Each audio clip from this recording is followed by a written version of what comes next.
Hola amigos, bienvenidos a Zona Disc Golf. Bueno, tercer capítulo ya de estos tutoriales sobre la dinámica del vuelo de los discos y por fin empezamos con un poquito de aerodinámica, que lo estábamos todos deseando. Vamos a seguir el esquema de los 4 números de vuelo conocidos, de Speed, Glide, Turn and Fade. Vamos a empezar por el primero de ellos, por el Speed, el velocidad. La primera en la frente no debería llamarse Speed. Speed no es correcto, debería llamarse Drag, debería llamarse resistencia aerodinámica. Ya sabemos que la velocidad de un disco no marca a lo lejos que va a llegar un disco, lo que pasa es que quizás es más fácil de comercializar, pero el nombre correcto sería drag. Nos mide la resistencia aerodinámica que ofrece el disco al atravesar el aire. Cualquier objeto que atraviesa un fluido recibe una fuerza aerodinámica, varias fuerzas aerodinámicas. Hay una ventaja, que es que la fórmula siempre es la misma. Vamos a verla una sola vez y luego la vamos a ir adaptando. Ya veréis que es muy sencillita.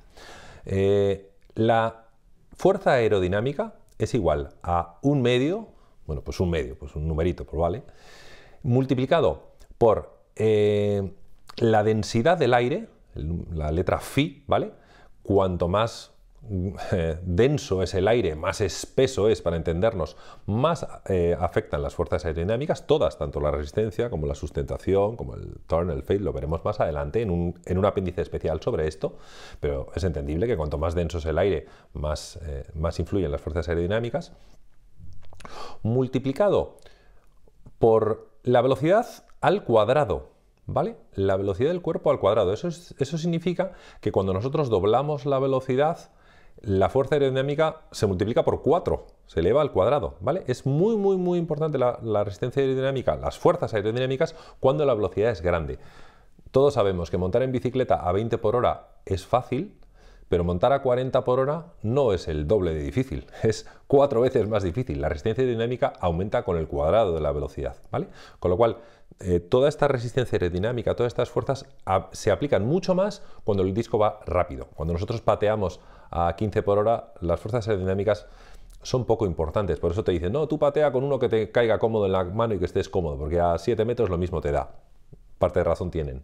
En cambio, cuando tiras un drive y lo tiras a 80 km por hora, sobre todo en esa fase inicial del vuelo, las fuerzas aerodinámicas son muy grandes. Cuando reduces de 80 por hora a 40 por hora, las fuerzas aerodinámicas ahora son la cuarta parte que cuando eran al inicio. Vale, seguimos. Lo multiplicamos por el área de referencia, ¿vale? El área del cuerpo. Depende este área de en qué sentido se esté desplazando.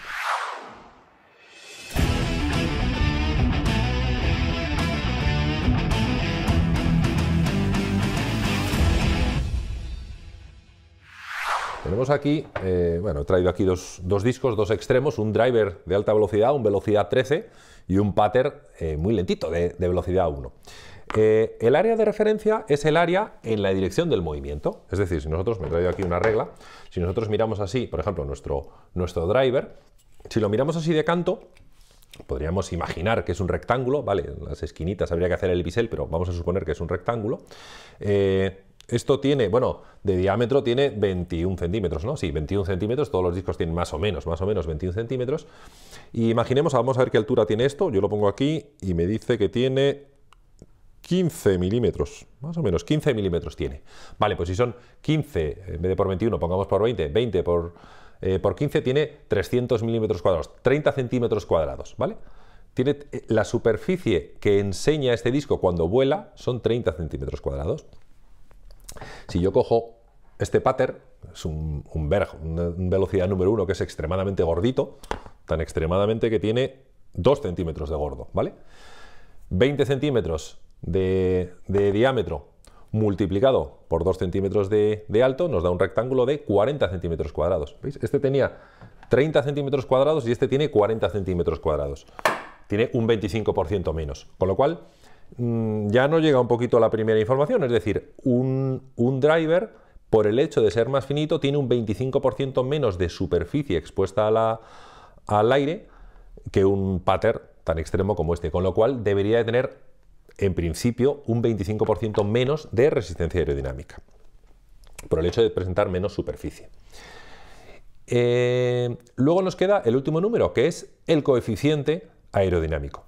El coeficiente aerodinámico, lo primero, es un coeficiente. Coeficiente significa que es un numerito, no tiene unidades.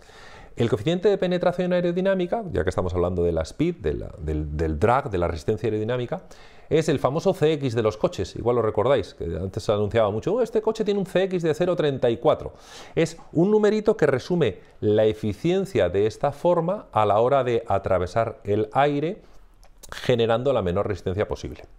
Se calcula para una dimensión del objeto determinada y para un rango de velocidades del aire determinado, ¿vale?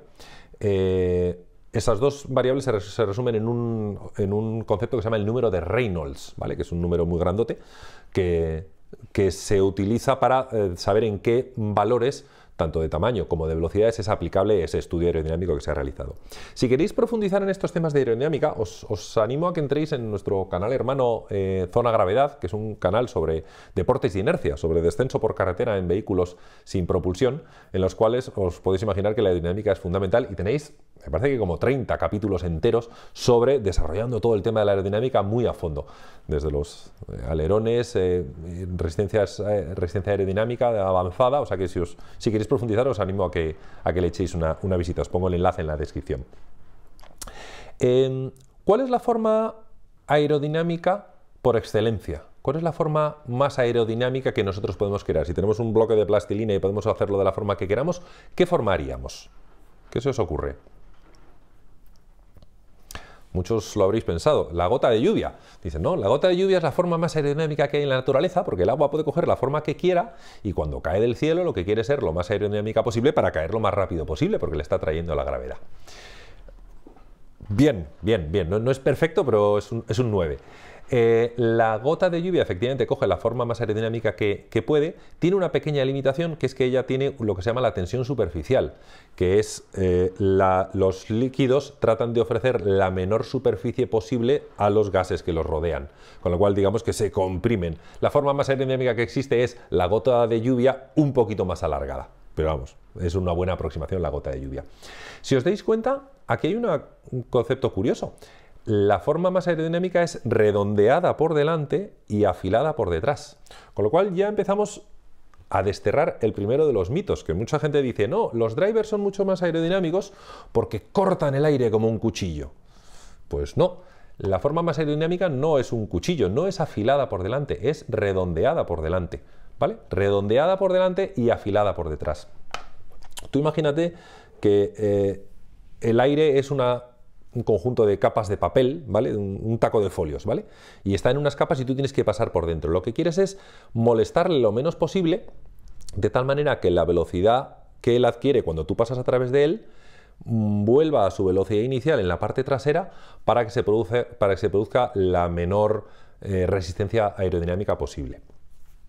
Si nosotros cerramos la parte trasera cuando nosotros atravesamos el viento, si nuestro pater tiene la parte trasera muy roma, muy vertical, el problema de aquí es que el aire no es capaz de seguir el contorno del disco y aquí se forma una turbulencia, ¿vale? Se forma una zona de baja presión. Digamos, no es vacío puro, pero sí una presión un poquito más baja. Entonces tú imagínate que tuvieras un aspirador aquí detrás que está aspirando del disco todo el rato mientras que tú vas volando, lógicamente te frena. En cambio, un driver, esa capa de aire la devuelve poquito a poquito porque es capaz de seguir este contorno y la devuelve a su posición inicial de la manera más suave posible, generando la menor zona de baja presión trasera. El problema es que, claro, si tú coges el ala de un avión, la puedes hacer redonda por delante y afilada por detrás. Pero claro, un disco va girando, es una ala de avión un poco rara, con un ratio de aspecto de 1:1 y que encima va girando, con lo cual tienes que elegir o redondo o afilado. Y en este caso es más efectivo, es más importante la parte trasera que sea afilada que no que la parte delantera sea redondeada. Y además tenemos lo que ya hemos dicho, que un driver generalmente tiene una superficie lateral más pequeña. Otro concepto que tendremos que tener en cuenta cuando estudiemos la aerodinámica es la noción del viento relativo, ya es bastante conocida. Si un disco va volando a 80 km por hora y el aire está quieto, pues va volando a 80 km por hora. Si tenemos 20 km por hora de viento de cara, el disco nota que está volando a 100 km por hora. Se suma. Y si tiene 20 km por hora de viento de cola, él nota que está volando a 80 menos 20, 60 km por hora. A él no le importa la velocidad del suelo, lo único que le importa es la velocidad del aire. Por eso tenemos que sumarla o restarla en función de la dirección del viento. Y otra cuestión que quizás es menos conocida es que cuando el disco, imaginemos que el aire está quieto, el disco va volando en horizontal, no hay velocidad vertical del viento. Pero si el disco está subiendo, en el inicio de nuestro lanzamiento, el disco va subiendo, supongamos, no sé, a 10 grados va subiendo. Le está pegando el viento no en horizontal, sino un viento descendente en 10 grados, ¿vale? Le está pegando más en la parte superior que en la inferior. Esto es importante, luego lo veremos en los capítulos de sustentación, del turn, del fade, etc. Y lo mismo cuando baja, cuando el disco está bajando al final del vuelo, el viento no está pegando horizontalmente, está pegando 10 grados o 20 grados o los que sean desde abajo, ¿vale? Muy bien, pues ya tenemos definido la resistencia aerodinámica, ya sabemos de qué depende y nos queda un pequeño detalle. Ya habíamos dicho que cuando nosotros aplicamos una fuerza lejos del centro de gravedad se produce un momento, el disco quiere girar. Cuando nosotros aplicamos una fuerza aerodinámica, porque el disco atraviesa el aire, esa fuerza aerodinámica se aplica en un punto, de nuevo imaginario, llamado centro de presión, que depende de un montón de factores, pero es, digamos que si tú calculas la fuerza aerodinámica en este trocito, en este trocito, en este trocito y las sumas todas, puedes tener una sola fuerza aerodinámica aplicada en un punto que se llama centro de presión. En el caso de un disco, el centro de presión está ligeramente por detrás del centro del disco y, de nuevo, ligeramente por debajo, ¿vale? Si os dais cuenta, cuando el disco atraviesa el aire, aquí en la parte trasera el aro pega totalmente a 90 grados, realmente introduce una resistencia aerodinámica bastante grande en esta zona. Esto lo que hace es que este centro de presión de aquí, al estar por detrás del centro de gravedad, tú imagínate que tú tuvieras una cuerdecita que tiraras del disco hacia abajo por el peso y una cuerdecita que tú tiraras hacia atrás por la resistencia aerodinámica, en este punto que está por detrás y por debajo del centro de gravedad. ¿Qué es lo que trata de hacer el disco? Cabecea hacia adelante, ¿vale? Nos intenta bajar la nariz. Y esto es muy importante. Es uno de los aspectos fundamentales del diseño de un frisbee. Por eso los frisbees tienen siempre un aro, primero para agarrar y segundo para mantener la nariz baja. Si tú tiraras un disco de vinilo, un disco de música, en cuanto lo tiras, se va al cielo y cae como una piedra, porque no tiene ese mecanismo que le mantenga la nariz baja. Luego veremos en qué influye el giroscopio y una cosa importante que es la precesión giroscópica que nos introduce el turn y el fade, pero es fundamental conocer que las fuerzas aerodinámicas se aplican en un punto llamado centro de presión y, como decíamos antes cuando lanzábamos el disco y calculábamos el momento angular del spin, cuanto más lejos esté el centro de presión, mayor será ese efecto de cabeceo que nos influirá en el vuelo del disco. Así que nada, seguimos nuestro viaje en Zona Disc Golf.